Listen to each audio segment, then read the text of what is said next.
Graça e paz, amada Igreja Orla Sul. Que Deus nos abençoe no dia de hoje, na compreensão da sua mensagem. Recebi a missão de falar da palavra de Deus, e não é uma missão fácil, é uma missão que requer da gente mais dedicação. E ontem eu comecei a organizar, eu tinha organizado o sermão e eu fui fazer a revisão e reorganizar tudo, fazer slide, mas meu computador resolveu não funcionar o teclado. Fiz de tudo, eu digo assim, eu já estou entendendo, não vou me aperrear não, fiquei nervosa, mas eu disse, não, se Cristo comigo vai, eu irei. Amém? E o trabalho não é meu, é do Senhor. Aí me sentei e foi na mão. Estou aqui igual o irmão Moisés, estou de caderninho hoje aqui. E o pastor perguntou, tem slide? Eu digo, tem não. Não tem slide, porque inclusive o tema de hoje é os improváveis. Olha, parece assim coisa de super-herói, né? Mas vocês vão entender por que os improváveis, né? E aí quando eu fui digitar o M de improvável, né? Não saiu. Aí eu comecei a ver que não ia. Pensei que era um vírus, não era. Liguei para meu sobrinho, ele disse, olha, tia, pode ser um deslocamento do teclado. O teclado tem uma, né, na parte do hardware mesmo, na parte física do computador. Eu disse, então não vou mexer nisso não, que eu não vou perder tempo, eu vou fazer à mão. Então estamos aqui, né, para falar do que é ser improvável. Os improváveis estamos exatamente aqui. Amém? Amém? O que é improvável é algo do qual não se espera. E vocês vão começar a entender na Bíblia, porque a Bíblia tem uma referência que fala sobre improvável. Sabiam disso? A Bíblia tem uma palavra, o apóstolo Paulo fala lá em 1 Coríntios, capítulo 1, versículos do 26 ao 29. É muito interessante. A gente já começa a entender o que é improvável agora na prática bíblica, né, na leitura da palavra. Irmãos, em 1 Coríntios, capítulo 1, a partir do versículo 26, que diz, irmãos, pensem no que vocês eram quando foram chamados. Poucos eram sábios, segundo os padrões humanos. Poucos eram poderosos. Poucos eram de nobre nascimento. Mas Deus escolheu as coisas loucas do mundo para envergonhar os sábios. E escolheu as coisas fracas do mundo para envergonhar as fortes. Ele escolheu as coisas insignificantes do mundo, as desprezadas e as que nada são, para reduzir a nada as que são. Para que ninguém se vanglorie diante dele. Olha só. Deus, quando nos chamou, ele não nos chamou segundo os padrões humanos. Jesus mesmo era o improvável dos improváveis. Porque todo mundo pensava que Jesus seria aquele rei poderoso, né? Tipo o rei da Pérsia, cheio de dinheiro. Mas Jesus não era esse. E ele dizia, meu reino não é deste mundo. Então Jesus era aquilo, a loucura. Jesus veio de Nazaré, Jesus veio de um local pequeno, Jesus veio de um local que não era visível aos olhos humanos, que não tinha, como ele disse, não era poderoso. Jesus não era alguém de nobre nascimento, como se esperava. Por isso que o apóstolo Paulo fala disso. Então, Deus, ele usa, desde sempre, pessoas improváveis para realizar os seus propósitos. Amém? Amém. Então, esses são os improváveis, aqueles dos quais não se espera, aquilo que não seria provável, é ser improvável. E eu queria começar falando de uma pessoa na Bíblia, no Antigo Testamento, chamado Gideão. Já ouviram falar de Gideão? Acho que sim, o pastor já pegou um bocado sobre ele, né? Mas eu queria falar que Gideão era um homem improvável e Gideão era um homem inseguro. Isso dá um estudo, viu? Eu vou fazer só uma... Abra sua Bíblia em Juízes, capítulo 6, versículos do 11 ao 16.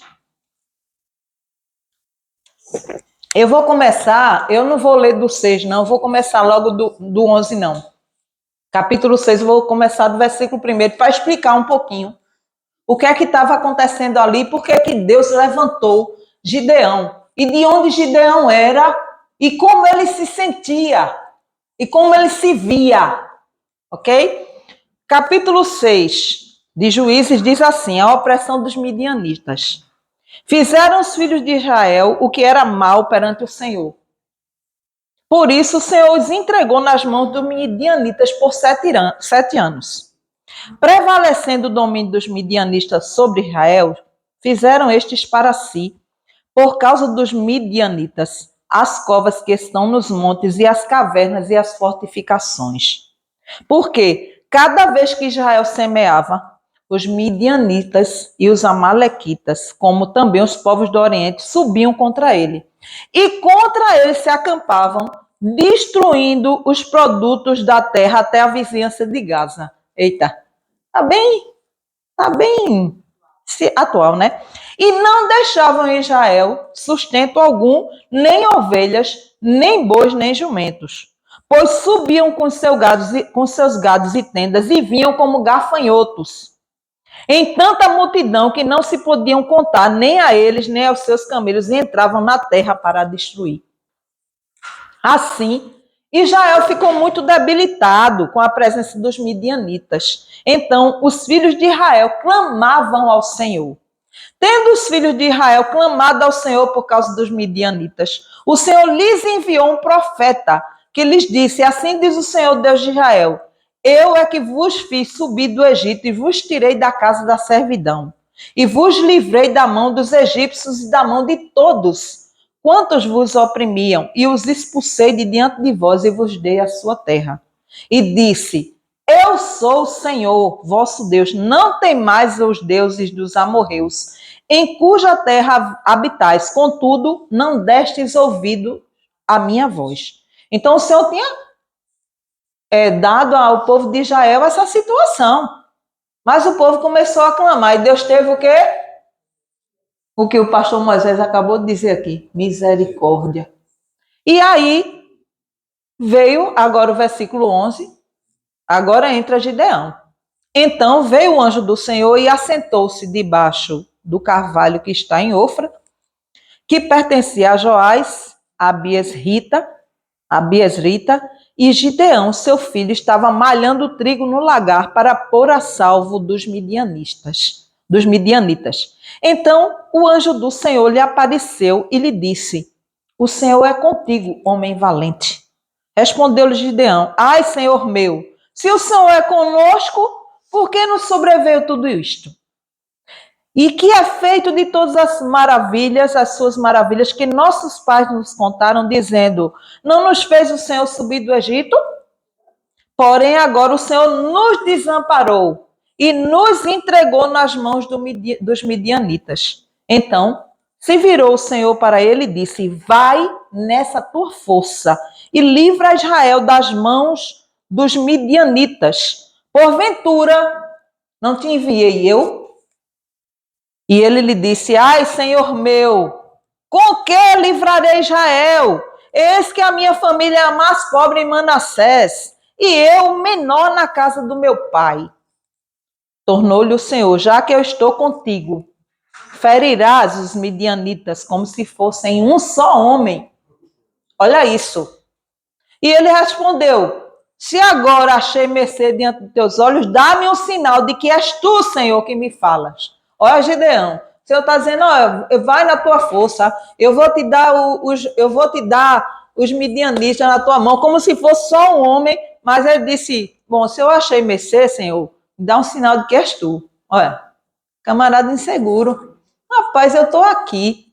Porque ele diz, rogo-te que não te apartes até que eu volte e traga a minha oferta e deponha perante ti. Respondeu ele, esperarei até que voltes. Então, Gideão, entrou e preparou um cabrito e bolos asmos de uma efa de farinha e a carne, e pôs no cesto e o caldo numa panela, e trouxe-o para debaixo do carvalho, e lhe apresentou. Porém, o anjo de Deus lhe disse: toma a carne e os bolos, põe-nos sobre esta penha e derrama-lhes por cima o caldo. E assim ele fez.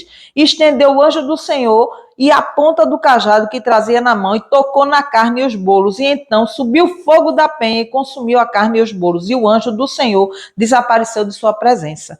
Viu Gideão que o anjo do Senhor era o anjo do Senhor, e disse: ai de mim, Senhor Deus, pois vi o anjo do Senhor face a face. Porém o Senhor lhe disse: paz seja contigo, não temas, não morrerás. Então veja, esse foi o primeiro sinal que Gideão pediu a ele. Depois ele vai pedir mais outros sinais. Todo mundo sabe que ele pediu o sinal da lã também. Então Gideão era um camarada inseguro. Estava o contexto Israel oprimido pelos midianitas. Gideão é encontrado malhando no trigo escondido, certo? Para que os midianitas não pegassem aquilo que ele estava produzindo, né? E o Senhor o chama como homem valente.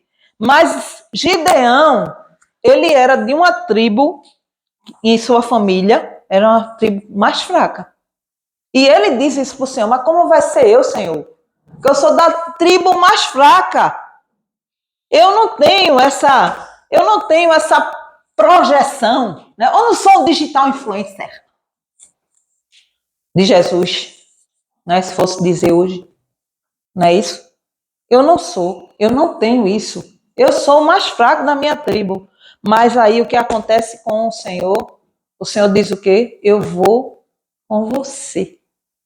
Eu não te enviei, vai na minha força. Aí Gideão vai lá e pede um sinal. Aí o Senhor mostra ele através do anjo, ele tem medo.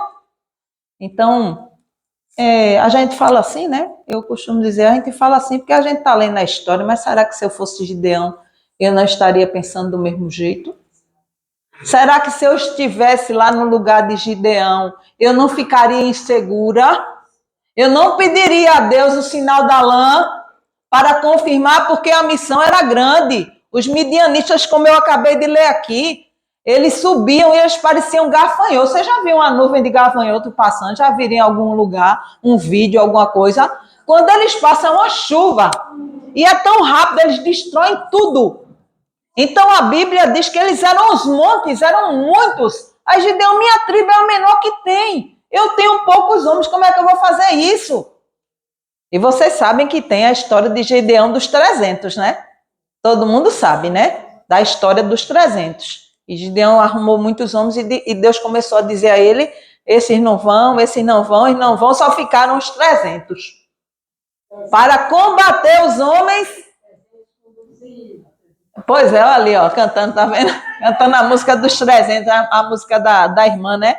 Dos 300. Então, assim, Gideão era considerado um improvável.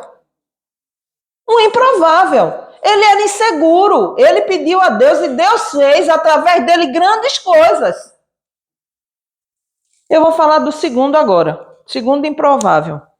E o que a gente pode aprender com a história de Gideão é que Deus ele vai além das nossas inseguranças.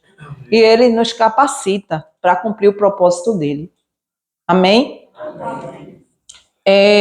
A gente vai agora para 1 Samuel. Vou pegar aqui. 1 Samuel, capítulo 16. O pastor Antônio Carlos falou domingo aqui que gosta muito de Davi, né, pastor? Pois é, vamos falar dele. Davi, um homem improvável. 16, a partir do versículo 6. 1 Samuel 16, capítulo 6, o versículo 6. Diz assim o texto: sucedeu que, entrando eles, viu a Eliabe e disse consigo: certamente está perante o Senhor seu ungido. Porém o Senhor disse a Samuel: não atentes para a sua aparência, nem para a sua altura, porque eu rejeitei, porque o Senhor não vê como vê o homem vê o exterior, porém o Senhor vê o coração. Então, chamou Jessé Abinadab e o fez passar diante de Samuel, o qual disse, nem a este escolheu o Senhor. Então Jessé fez passar a Samar, porém Samuel disse, tampouco a este escolheu o Senhor. E assim fez passar Jessé e os seus 7 filhos diante de Samuel, porém Samuel disse a Jessé, o Senhor não escolheu estes. Perguntou Samuel a Jessé, acabaram-se os seus filhos? E ele respondeu, ainda falta o mais moço, que está apacentando as ovelhas. Disse, pois, Samuel a Jessé, manda chamá-lo, pois não nos assentaremos à mesa sem que ele venha.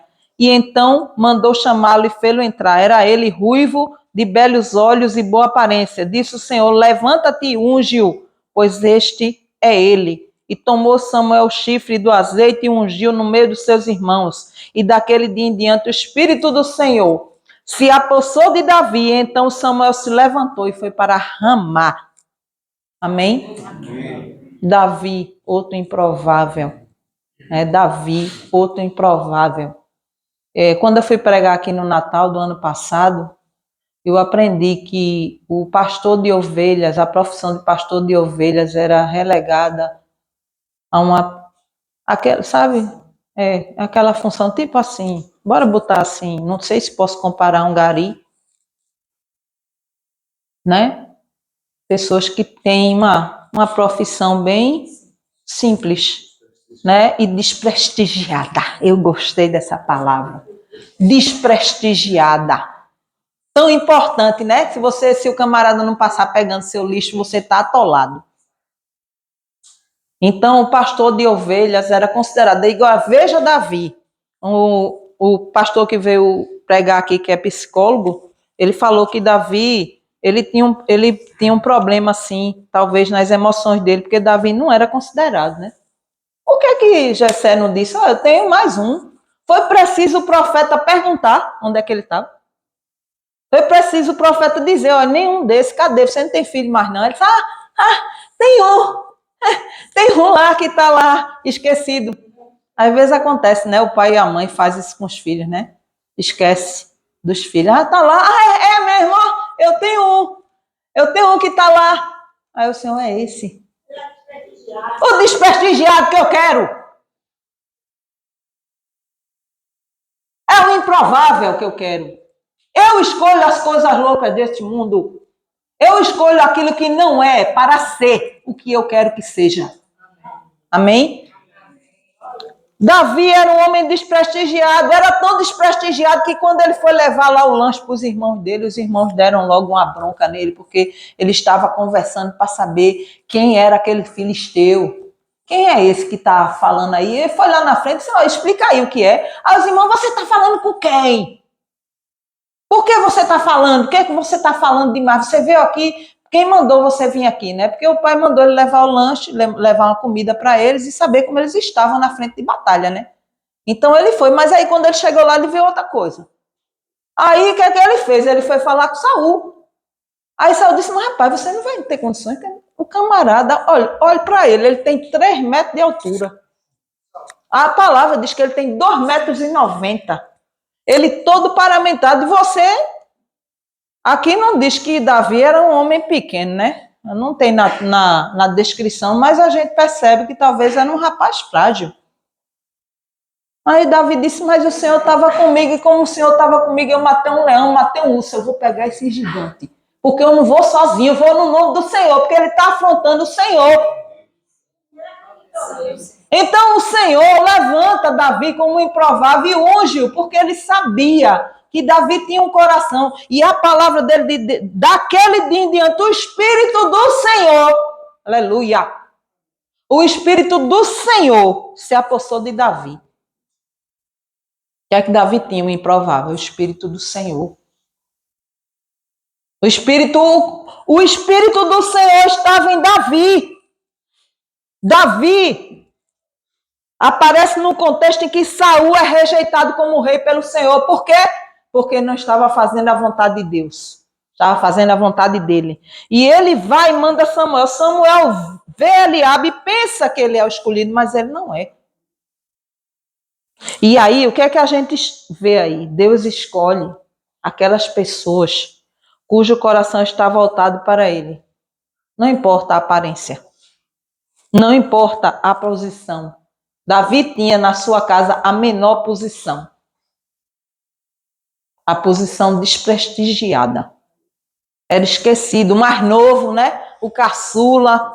Então, Deus escolheu Davi. E a gente sabe que a história de Davi mostra exatamente que ele era um homem muito, muito destemido. Teve momentos em que ele fugiu, é verdade. A gente viu um pastor falando da pregação aqui que ele fugiu, né, para Gate e ficou numa situação difícil e chegou até a babar, né? A palavra de Deus é clara, chegou a babar, mentiu, né, para se salvar. Mas em todo o tempo, mesmo quando ele errou, ele continuou com o coração buscando o Senhor. Então, Davi surgiu no contexto de uma troca de um rei que foi rejeitado. E vocês sabem que Saul não era coisa fácil, né? Saul passou a ter um complexo de rejeição e de inveja de Davi e de uma série de coisas. E ele, porque ele sabia que Deus não tinha mais escolhido a ele, que ele tinha perdido diante do Senhor aquilo que o Senhor lhe dera. Agora, uma última, um último improvável. Agora eu quero falar de uma mulher, né? Que eu não vou perder de falar de uma mulher de jeito nenhum.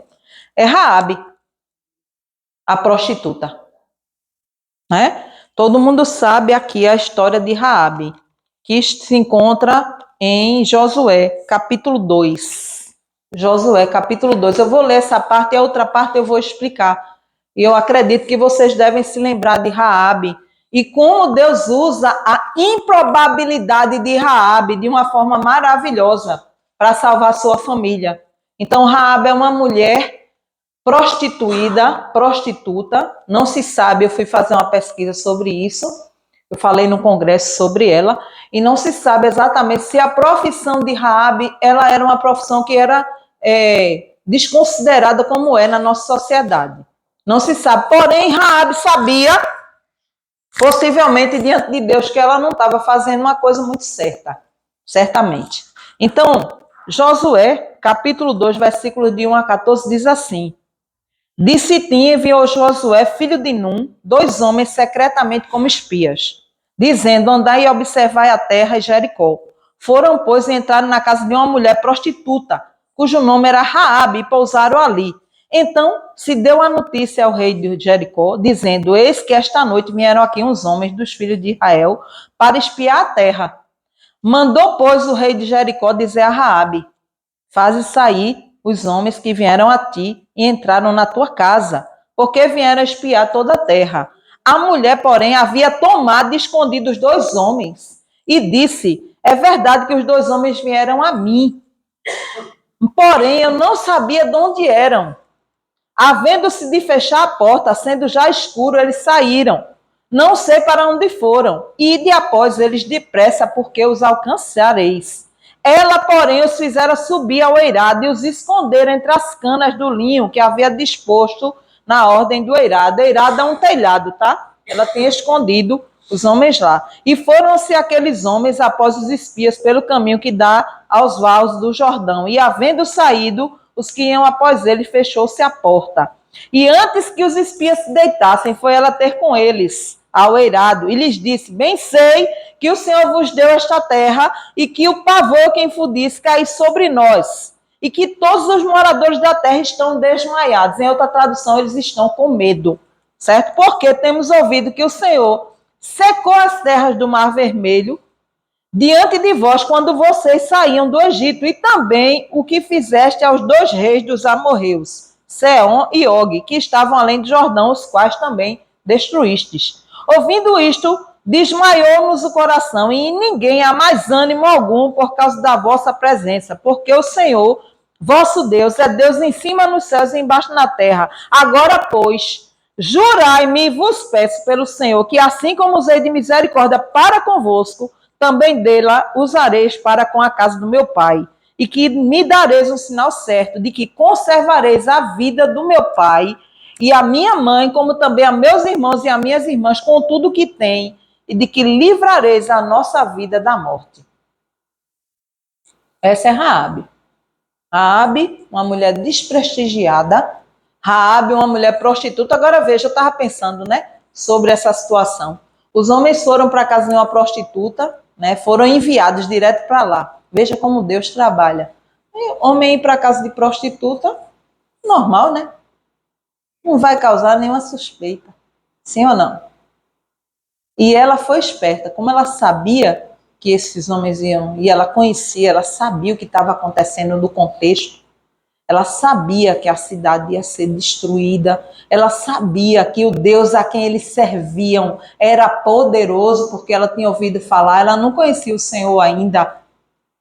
Raabe escondeu os homens, porque ela ia trocar, né? Já que eu protegi vocês, vocês vão proteger a minha família. E aí a gente vai ver lá depois, mesmo Josué, no capítulo 6, de 22 a 25, que eles começaram a dizer para ela, tudo bem, você não vai nos entregar, mas aí você marca a sua casa, certo? E não deixe, traga todo mundo para dentro da casa, porque se sair alguém e for morto, nós não nos responsabilizaremos. E se você nos entregar, nós também não vamos salvar a vida da sua família. Foi isso que os espias disseram para ela.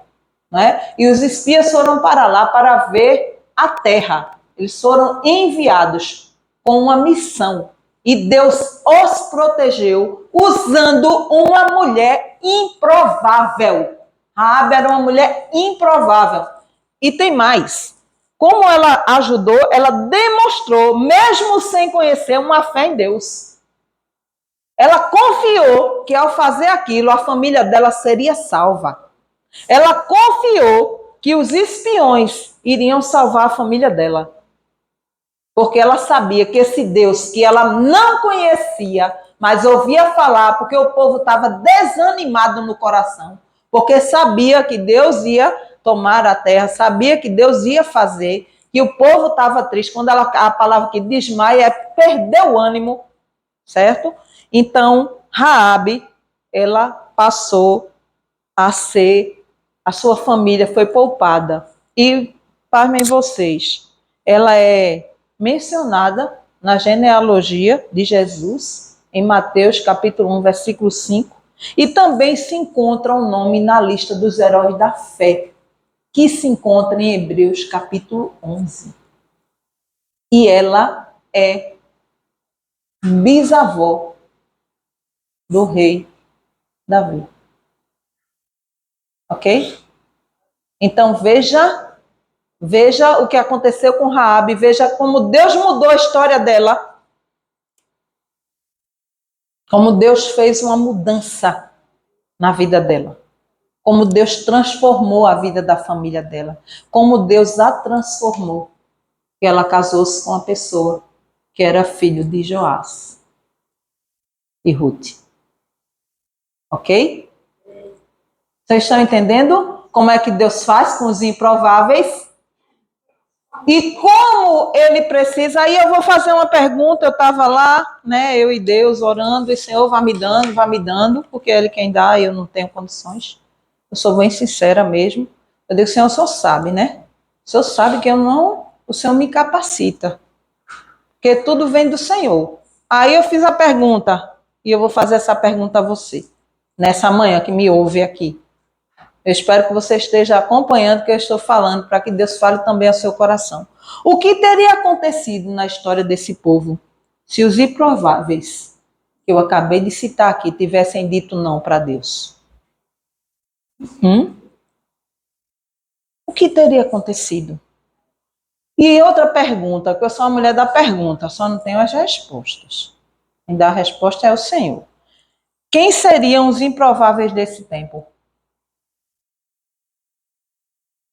Quem Deus está levantando para fazer a diferença no contexto que nós estamos? Porque Deus, ele usa a improbabilidade em contextos. Se você observar, em contextos de crise. Em contexto, olha, Gideão estava num contexto de crise. Davi, num contexto de crise. Raabe, num contexto de crise. De guerra. De morte. De situações difíceis, complicadas. Quem Deus está levantando nesse tempo de improbabilidade? Desse tempo que tem uma previsão que em 2030 nós teremos problemas com consumo de água, de energia e de alimentos com a imigração.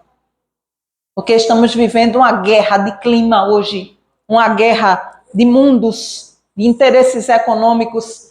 Quem são os improváveis desse tempo? E o que é que nós precisamos fazer? Nós, os improváveis que estamos aqui, eu e você. O que é que precisamos fazer para dizer sim ao nosso Deus e nos tornarmos improváveis?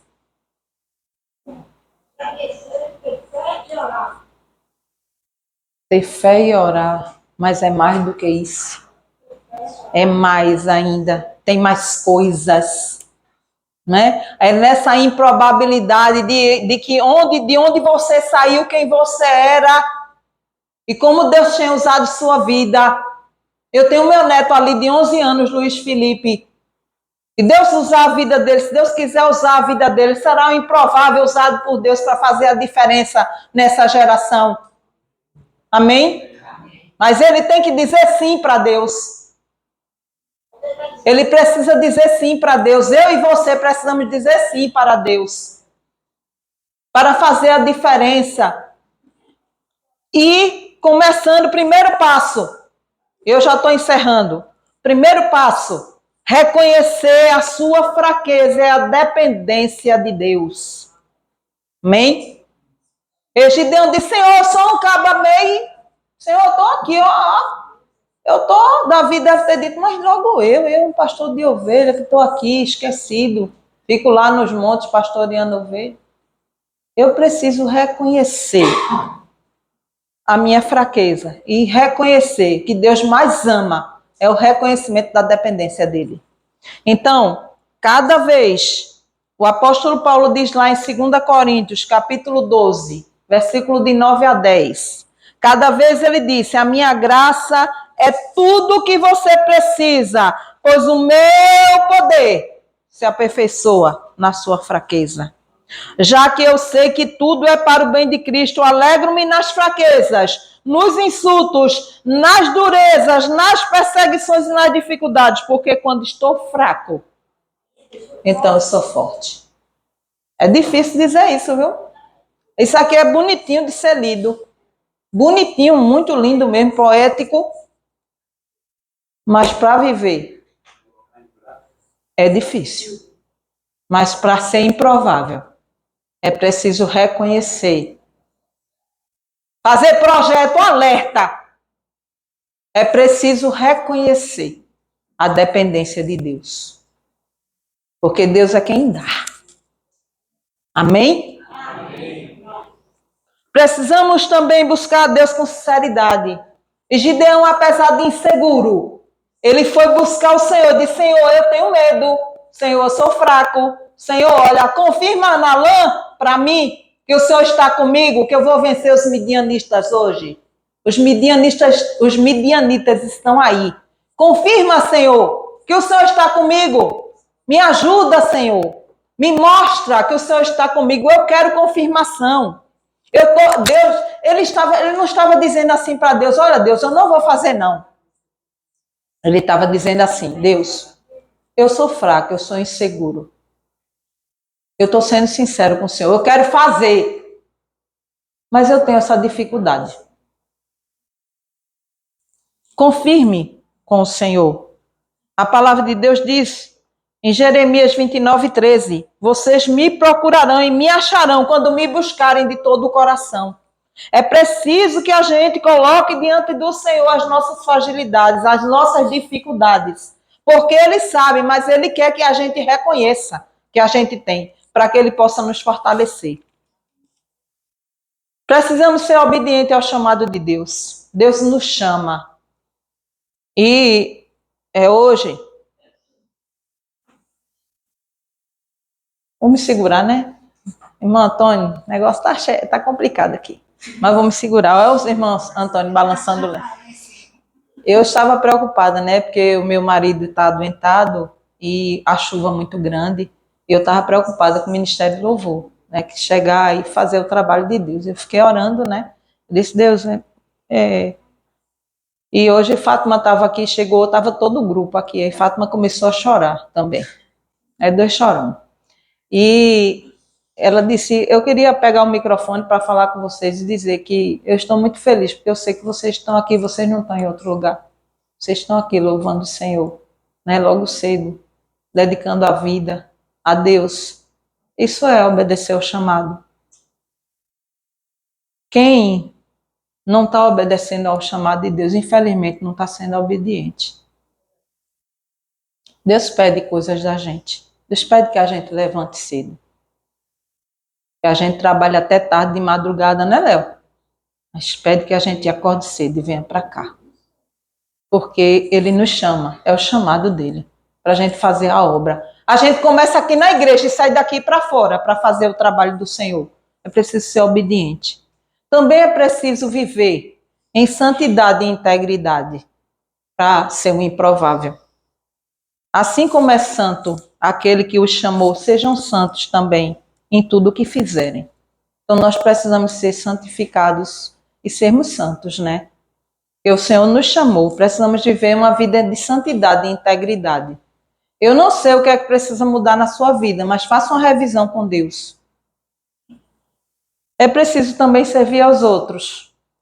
Marcos, capítulo 10, de 43 a 45. Quem quiser tornar-se importante entre vocês deverá ser servo, pois nem mesmo o Filho do Homem veio para ser servido, mas para servir e dar a sua vida em resgate por muitos. A palavra de Deus também diz que Jesus lavou os pés dos discípulos para nos ensinar o que é ser servo. Simão não queria não, Senhor não precisa não, lava meu pé não, Senhor, Simão, se eu não lavar o seu pé, eu não tenho parte, você não tem parte comigo. E aí, nessa parte de servir uns aos outros, aqui na igreja, a gente precisa aprender a servir mais. A gente está só querendo chegar aqui feito cliente, querendo ser servido. Às vezes não ora por ninguém, mas quer que ore por você, pela sua família. Aí, às vezes não vem para cá, não chega cedo, não ajuda. Mário Lúcio tem corrido que só aqui na igreja, feito uma louca, para lá e para cá. E a gente precisa de pessoas que digam assim para Mário Lúcio, posso me ajudar, pelo menos a arrumar as coisas? Domingo mesmo ela ficou doida aí, porque as coisas estavam espalhadas e ela não conseguia. A gente precisa olhar para a igreja e estar de prontidão, minha gente. A gente tem que ter uma conduta proativa. Se Josi está fazendo um negócio ali, está organizando, eu vou lá, eu estou desocupado, eu vou lá, minha irmã quer que eu faça alguma coisa. E não interessa a idade que nós temos, nós sempre podemos fazer alguma coisa. Não há sentido da gente só ser servido. É preciso que a gente esteja pronto para servir em alguma coisa. Eu não posso fazer tudo, mas eu posso fazer alguma coisa. Então, minha gente, nós precisamos servir aos outros, servir na igreja, ter um espaço de serviço. Eu mesma, desde que me converti, eu sempre tentei fazer isso. Eu quero servir, eu não quero ficar sentada, eu quero estar ajudando, eu quero fazer, lá fora eu quero fazer, eu quero ser proativa no meu trabalho, onde eu estou, eu quero ser aquele servo disposto a servir, porque é o Senhor que está em mim e eu preciso testemunhar isso. Eu preciso, a minha vida precisa falar mais do que eu digo. Eu preciso dar testemunho. Como o irmão Moisés disse, ser crente, né, é coisa de gente grande, né? Não é assim que o Senhor diz, né? Ser cristão. E desenvolver uma vida de oração. Tessalonicenses diz, orem continuamente. Então nós precisamos confiar também na soberania de Deus e no tempo dele. E, para finalizar, por que Deus escolhe os improváveis? Por que é que o Senhor nos escolhe? Porque nós somos a resposta inesperada de Deus. Aquilo que não se espera para momentos críticos, para momentos de conflitos pessoais, para guerras locais e até para crises mundiais. Nós somos a resposta. E juntos podemos fazer muita diferença nesse mundo. Ajudar uma família, como aconteceu agora, como foi falado aqui. Parece pequeno, mas foi Deus que nos usou para fazer. Somos os improváveis que Deus usa. É por isso que Deus levanta homens e mulheres improváveis que carregam respostas para o tempo e no contexto em que estão inseridos. Deus nos levantou. Então, meus irmãos e minhas irmãs, estejam atentos. O Senhor nos dá tanto. Nos dá tanto. O que a gente faz para Ele é nada diante daquilo que Ele nos dá. E o Senhor nos levantou e nós somos os improváveis. Amém? Amém. Então, se você é improvável, né, e você quer servir mais no reino de Deus, eu vou lhe fazer um apelo. Se você quer servir mais, se você acha que pode servir com o que você tem, com o que você é, não importa a idade, né?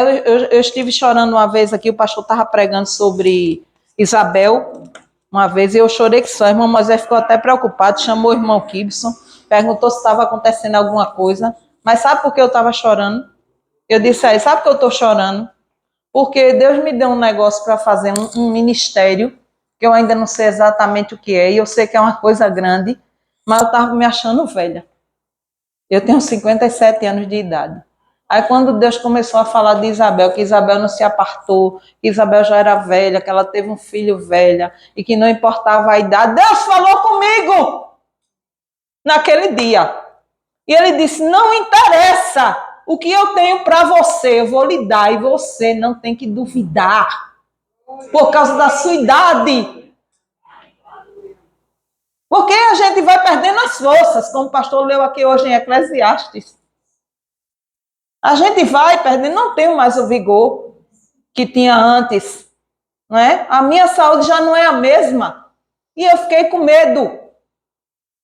E aí o Senhor falou ao meu coração. Então não interessa, Deus está levantando a gente onde a gente está, no meio da nossa família, para fazer a diferença. Pessoas que lhe conhecem vão lhe pedir um conselho e você aproveita e fala da palavra de Deus. Alguém que acha que você não vai sair de onde você está e que você acha que você não vai ser melhor ou que você não vai progredir na vida, não pense assim. Porque o inimigo, ele quer que você ache que não é capaz.